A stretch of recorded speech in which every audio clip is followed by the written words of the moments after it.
सोचा था बंटी की नौकरी है, अच्छा घर है, जो तंगी मायके में देखी है वो ससुराल में नहीं मिलेगी। छोटा परिवार है, बंटी की 2 बहनें और माँ है, पिताजी थे नहीं, ससुराल में राज करूंगी। कुछ दिन बहुत अच्छे बीते, मगर एक दिन पता चला कि बंटी की नौकरी छूट गई। सारे सपने हवा हो गए। अब हम क्या करें बंटी, कहाँ से खर्चा चलेगा? अभी तुम्हारी 2 जवान बहनें भी कुंवारी हैं, उनकी भी शादी करनी पड़ेगी, कैसे होगा सब? क्या करूं टुनटुनी, कंपनी घाटे में चल रही थी इसलिए बंद हो गई, पर तुम चिंता मत करो, सब ठीक हो जाएगा।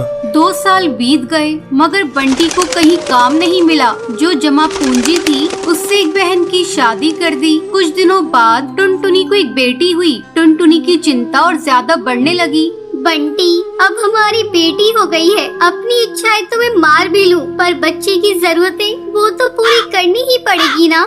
जानता हूँ, कोशिश कर तो रहा हूँ। और 1 साल बाद टुनटुनी ने एक और बेटी को जन्म दिया। बंटी की माँ बोली, बंटी, तेरी एक बहन की शादी तो हो गई, मगर बेटा अभी दूसरी भी है, उसका क्या होगा? माँ, ये घोंसला बेच देते हैं, कुछ दिन किराए पर रह लेंगे। मैं क्या करूँ, दिन रात कोशिश में लगा रहता हूँ, पर कहीं काम मिल ही नहीं रहा।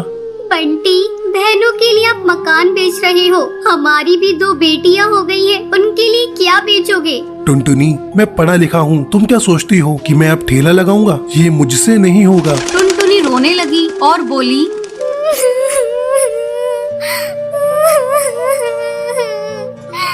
तो क्या मैं अपने बच्चों के लिए 10 रुपए के अनाज के लिए भी तरसती रहूं? दोनों बच्चियां दाने के लिए रोती रहती हैं। क्या पानी से उनका पेट भरती रहूं? जब तक कोई नौकरी नहीं मिलती तब तक तो कुछ कर ही सकते हो, या मुझे ही काम करना पड़ेगा? नहीं, हमारे घर की बहू बेटी बाहर काम नहीं करती। टुनटुनी बहुत दुखी रहने लगी। कुछ समय बाद घर बेचकर दूसरी बहन की शादी भी हो गई। अब तो रोज ही बंटी और टुनटुनी के बीच में लड़ाई रहने लगी। एक दिन बेरोजगारी से तंग आकर बंटी ने आत्महत्या कर ली। टुनटुनी के सारे सपने टूट गए।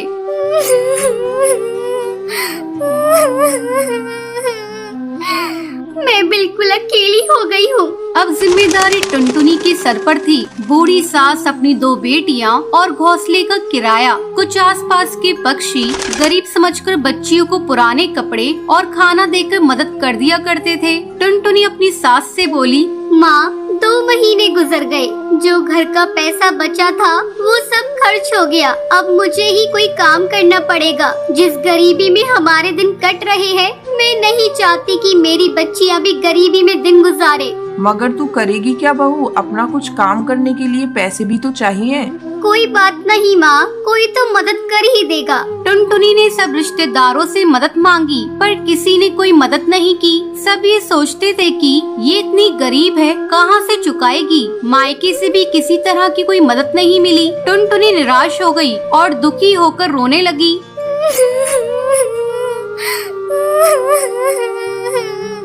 मैं अपने बच्चों को भूखा नहीं मरने दूंगी, कुछ ना कुछ करूंगी, पर इतने पैसों में क्या काम करूं? एक दिन उसे उसके ही जंगल का एक चिड़ा गोलू मिला। वो टुनटुनी की शादी से पहले टुनटुनी को बहुत पसंद करता था, लेकिन उससे कभी कुछ कह नहीं पाया था। अरे टुनटुनी, कैसी हो तुम? और यहाँ कैसे? और ये क्या हाल बना रखा है तुमने अपना? गोलू, मैं ठीक हूँ, यहाँ पास में ही मैं किराए पर रहती हूँ। मगर पति तो नौकरी करते थे, फिर किराए पर कैसे?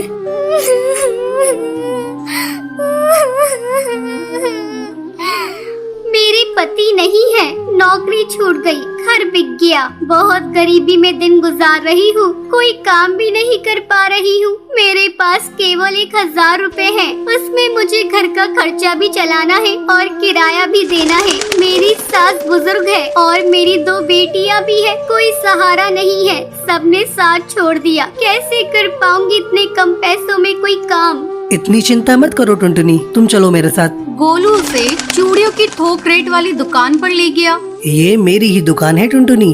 फ्री में देकर तुम्हारे आत्मसम्मान को ठेस नहीं पहुंचाना चाहता, इसलिए ये 1000 रुपए की चूड़ियाँ दे रहा हूँ। बाजार में इनकी कीमत बहुत ज्यादा है, पर मैं तुम्हें ये आधे रेट में दे रहा हूँ, लेकिन तुम इन्हें 20 रुपए दर्जन बेचना। ये बहुत सुंदर चूड़ियाँ हैं, पहले कम बेचना और जैसे ही मुनाफा दिखाई दे 30 रुपए दर्जन बेचना। टुनटुनी बहुत खुश हुई। उसकी सारी परेशानी का हल जो उसे मिल गया था, वो चूड़ियाँ बेचने लगी। चूड़ी ले लो, चूड़ी रंग बिरंगी चूड़ी ले लो, सुहागों वाली चूड़ी ले लो। वो डाल डाल जाकर चूड़ियाँ बेचती और बीच बीच में आकर अपनी बेटियों को भी देख लेती। आसपास के पक्षी उसे गरीब समझकर मोल भाव भी नहीं करते। सबको उसकी चूड़ियाँ पसंद आने लगी और उसकी खूब बिक्री होने लगी। चूड़ियाँ तो टुनटुनी के पास ही सुंदर होती हैं, उसी से खरीदेंगे। तीज त्योहार पर और शादियों में चूड़ी पहनाने के लिए उसे ही बुलाया जाता था, जिसमें उसकी कमाई अच्छी हो जाती थी। इस तरह 1 साल गुजर गया। टुनटुनी के अच्छे दिन आने लगे। टुनटुनी गोलू से बोली, गोलू, तुम्हारा बहुत बहुत धन्यवाद। तुम्हारी वजह से मैं आज अपनी गृहस्थी चला रही हूँ, नहीं तो भूखे मरने की नौबत आ गई थी। ये तो तुम्हारी मेहनत है टुनटुनी, मैंने कुछ नहीं किया। जितनी मेहनत करोगी उतना ही अच्छा फल मिलेगा। इसलिए कहते हैं मेहनत करने वालों की कभी हार नहीं होती। बंटी कबूतर की बीवी टुनटुनी की हाइट काफी छोटी थी। वो इतनी नाटी थी, जंगल के पक्षी उसका कई बार मजाक बनाते थे। टुनटुनी, तेरे लिए तो मुझे किचन में टेबल रखना पड़ेगा। माँ जी, इतनी भी नाटी नहीं हूँ मैं, और हाँ, हील्स पहनकर तो आपकी जितनी आ जाती हूँ। अरे, तेरे पापा ने महंगी मोटर का लालच दे दिया, वरना तो मेरे बेटे के लिए ये लंबी लंबी चिड़ियों की लाइनें लगी थी। क्या बताऊं तुझे, कटरीना फेल थी उनके सामने। पर माँ जी, आपका बेटा भी कौन सा हाइट में अभिषेक बच्चन है जो कटरीना मिल जाती। वैसे भी मेरी और इनकी जोड़ी तो राम सीता की जोड़ी है, राम सीता की। एक दिन सभी खाना खा रहे होते हैं। माँ, दाल बहुत अच्छी बनी है, जरा और देना। रुको जी, मैं लेकर आती हूँ, किचन में है, वैसे भी मैं खड़ी ही हूँ। ये सुनकर सास हंसने लगती है। तुम खड़ी हो या बैठी, एक ही बात है। बस कीजिए जी, अभी हील्स नहीं पहनी है मैंने, वैसे भी हील्स पहनती हूँ तो आपके बराबर लगती हूँ। एक दिन टुनटुनी सब्जी लेने बाहर निकलती है तो पड़ोसन कहती है, देखो देखो कितनी नाटी है। रंग तो दिखने में ठीक ठाक था, हाइट भी ठीक ठाक थी, फिर क्या जरूरत थी ऐसी नाटी बहू लाने की। दहेज बहन दहेज, अंधे हो गए थे पैसों के पीछे, अब करे जग हंसाई। दोनों की बात टुनटुनी सुन लेती है और उसे बहुत गुस्सा आ जाता है। आंटी जी, एक बात बताओ, मेरे पापा के पास पैसे हैं, उनको अच्छी लड़की की तलाश थी, ये पसंद आए और शादी हो गई, इसमें मेरा क्या कसूर, ये जो आप लोग मुझे सुना रही हैं। अरे नहीं नहीं टुनटुनी, हम तो तेरी सास की बात कर रही थी, कितनी लालची औरत है। देखिए, वो लालची नहीं है, पर उनके कुछ शौक है जो वो अपने बेटे से पूरा करवाना चाहती है, और देखा जाए तो उसमें उनकी गलती भी क्या है भला। और इन्होंने मुझसे शादी की है तो जरूर कुछ न कुछ अच्छाई नजर आई ही होगी ना। और अब ना मैं आपकी बहू हूँ और ना ही आपके रिश्तेदारों को मुझसे मिलना है। फिर ये बात समझ नहीं आई कि आप इतना परेशान क्यों हो रही हैं। ये बोलकर टुनटुनी वहाँ से निकल जाती है। टुनटुनी, चलो जल्दी से तैयार हो जाओ, हम लोगों को पार्टी में जाना है। टुनटुनी तैयार होकर पार्टी में जाती है, जहाँ बंटी का दोस्त उससे कहता है, अरे बंटी, तू कितना लकी है यार, तेरी बीवी की हाइट इतनी कम है कि तुझे बच्चे की जरूरत ही नहीं, भाभी बच्चे ऐसी हैं। और बंटी, अगर मेरी बीवी की हाइट इतनी कम हो तो मैं घर से बाहर निकलूं ही नहीं। कहीं फुदक के कहीं चली गई तो लेने के देने पड़ जाएंगे। सभी टुनटुनी पर हंसने लगते हैं। तभी पार्टी की जगह पर आग लग जाती है। अरे भागो यहाँ से, जल्दी भागो। अरे लेकिन बाहर के दरवाजे पर ही आग है, हम बाहर निकलेंगे तो निकलेंगे कैसे, कोई रास्ता भी नहीं है। अरे रास्ता है ना, अगर कोई सामने वाली खिड़की से बाहर निकल जाए तो सब निकल सकते हैं। तभी टुनटुनी छोटी सी खिड़की से बाहर निकल जाती है और आग बुझा देती है। अरे वाह, भाभी जी ने तो हम सबको बचा लिया। वाह भाई वाह, बीवी हो तो ऐसी, अपने पति ही नहीं यहाँ मौजूद सभी की जान बचा ली है। भाई बंटी, माफ कर देना, तेरी बीवी तो सच में कमाल है। मुझे ये बात पता है और मुझे मेरी बीवी पर गर्व है। टुनटुनी मुस्कुराकर अपनी पति की तरफ देखती है। कुछ दिनों बाद टुनटुनी और उसकी सास मार्केट जाती है। वहाँ पर अरे भैया, ये कपड़े देना कितने का पड़ेगा?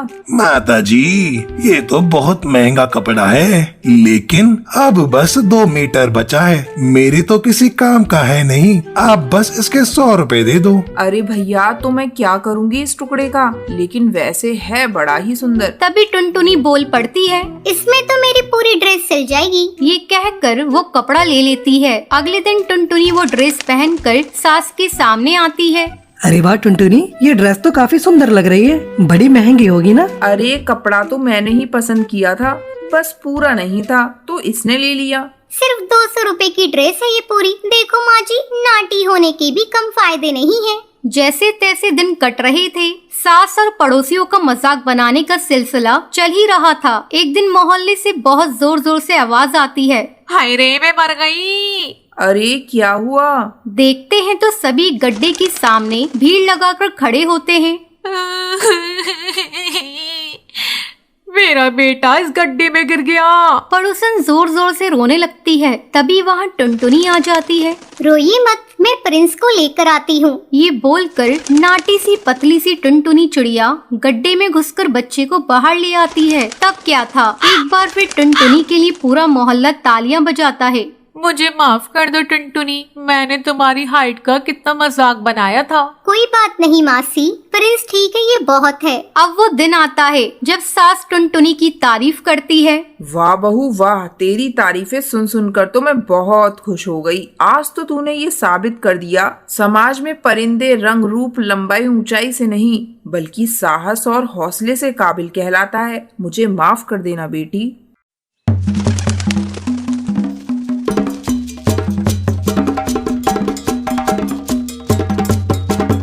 बहुत समय पहले की बात है। चंपकवन जंगल में भूरी नाम की चिड़िया रहा करती थी। उसके माँ बाप उससे बहुत नफरत किया करते थे क्योंकि वो काली थी। एक सुबह, भूरी, तू मेरे सामने सुबह सुबह मत आया कर, बिल्कुल चुड़ैल लगती है।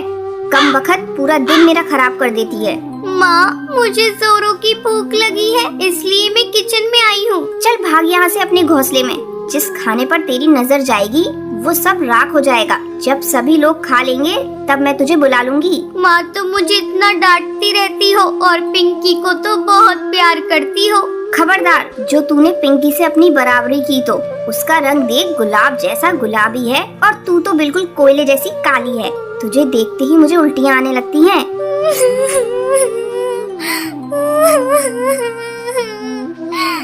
अपनी माँ की कड़वी बातें सुनकर भूरी रोती रोती अपने घोंसले में चली जाती है। जब सभी परिवार के पक्षी खाना खा लेते हैं तब उसकी माँ उसे बुलाती है। अरे करमजली, आकर खा ले और उसके बाद सारे बर्तन धो देना। ठीक है माँ। जब भूरी खाना खाने आती है,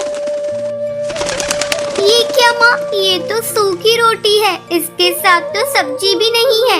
यही बचा है खाने को, तुझे खाना है तो खा, नहीं तो भूखी मर। किसी तरह भूरी सूखी रोटी खाती है। एक दिन भूरी के पिता जंगल में काम पर जा रहे होते हैं। तब भूरी आकर अपने पिता से कहती है, पापा, मेरी सैंडल टूट गई है, मेरे लिए नई सैंडल ला दो ना। अरे भाग्यवान, कहाँ हो तुम? जल्दी हटाओ इस काली लड़की को मेरे आंखों के सामने से। सुबह सुबह इसका चेहरा देख लिया, अब पता नहीं मेरा आज का दिन कैसा गुजरेगा। अरे करमजली, तुझे कितनी बार कहा सुबह सुबह अपने घोंसले से मत निकला कर, लेकिन तू है कि मानती ही नहीं।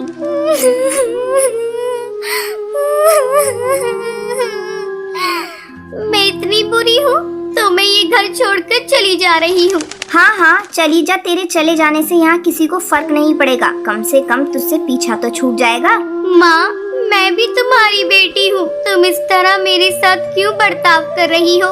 देखना, एक दिन तुम्हें इसी बेटी पर गर्व होगा। इतना कहकर भूरी घर छोड़कर चली जाती है।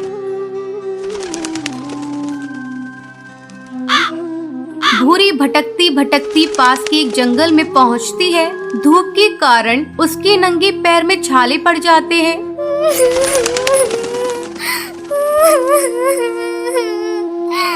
मेरे मम्मी पापा मुझसे बिल्कुल भी प्यार नहीं करते। अच्छा होता मैं मर ही जाती। अब मैं कभी भी अपने घर नहीं जाऊंगी। तभी उसी जंगल से एक जादूगरनी गुजरती है। जब वो भूरी को जंगल में अकेली देखती है तो वो उससे पूछती है, बेटी, तुम इस घने जंगल में बैठी क्यों रो रही हो? मुझे बताओ तुम्हें क्या तकलीफ है, शायद मैं तुम्हारी मदद कर सकूं।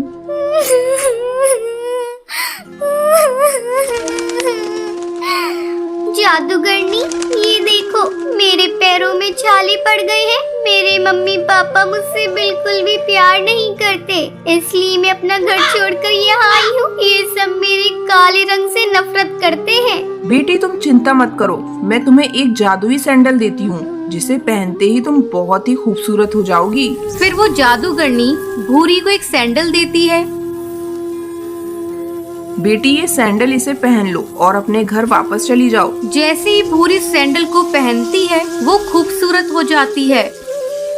फिर वो अपने घर आती है। घर आने के बाद, अरे तुम कौन हो? किससे मिलना है तुम्हें? माँ, तुमने मुझे पहचाना नहीं? मैं भूरी हूँ। तू झूठ बोल रही है, तू तो भूरी हो ही नहीं सकती।